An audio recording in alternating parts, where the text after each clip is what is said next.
What's up guys, it's Will back again, and today's review is Event Horizon. This film was first requested to me by Mert Mcgert on my American Psycho review that I released back on the 11th of July. Okay, so Event Horizon is a 1997 sci-fi horror thriller film that was directed by Paul Anderson and kicks off in the year 2047, where a space crew traveling on a vessel named the Lewis and Clark is sent to investigate a distress signal from a ship named the Event Horizon. The Event Horizon was originally designed by Dr. William Weir, played by Sam Neill, who's actually a part of this crew going to investigate the distress signal and hopefully retrieve the ship itself that was originally designed to experiment with gravity drives and reduce travel over astronomical distances, meaning it's an extremely valuable asset. Well, eventually the crew locates the ship and they find all the original crew members of the Event Horizon dead, and soon enough they find themselves face to face with a very violent and unexpected foe. The rest of the film is spent watching the crew members of the Lewis and Clark attempt to retrieve the Event Horizon and bring her home, and eventually decide that they should just focus on making it home alive instead as they attempt to escape this deranged foe's grasp. So look guys, I love getting these requests because you guys broaden my horizons. See what I did there? But I also feel like I have an obligation to be 100% real with you guys about my feelings on the films I review, and in my opinion, this is just a bad movie. It really was disappointing too because it started off so promising. The first act introduces you to a really unique and interesting premise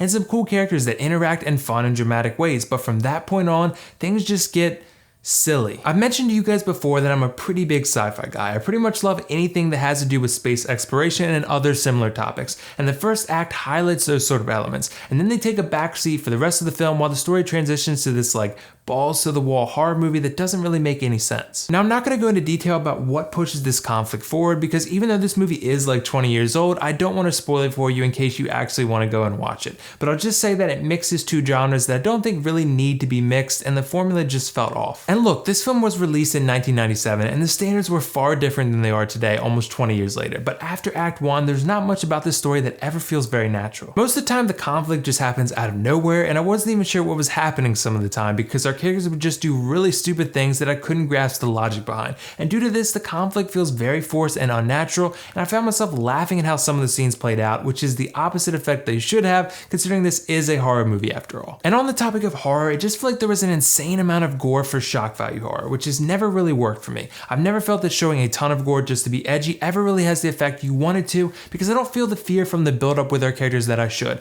and therefore the horror doesn't have the impact it should. There's obviously a lot of really gruesome imagery that's just meant to be shocking and horrific, but I found myself laughing at how silly it all looked. And yes, like I said, this movie was made almost 20 years ago, and prosthetics and CGI have obviously greatly advanced since then, but I'm sorry, this just looks a little bit too ridiculous for my taste. Two of the things I didn't particularly love were the character interactions and the editing. Again, past Act 1, the character interactions feel very empty, and they're just sort of there to progress the story towards the main focus of the film, and that's the scary and gory scenes. There is some tension between some of our crew members that does play out fairly nicely, but other than that, the dialogue felt very stale to me. The editing is also very choppy. There's periods where you'll hear audio from the characters, and it's clearly from another take or recording or something that's being used in a separate scene. And then there's like these weird flashbacks that are just awkward, and it's just a mess. So a few things that I did actually like about this film. I like the acting. I particularly enjoyed Laurence Fishburne's character, Captain Miller, who runs a very tight ship and commands respect from his crew members. I thought he was fantastic in this one, as I expected him to be. I also enjoyed Sam Neill as Dr. William Weir. He did a really good job being a divisive character that obviously has a vested interest in retrieving the Event Horizon because it's his baby.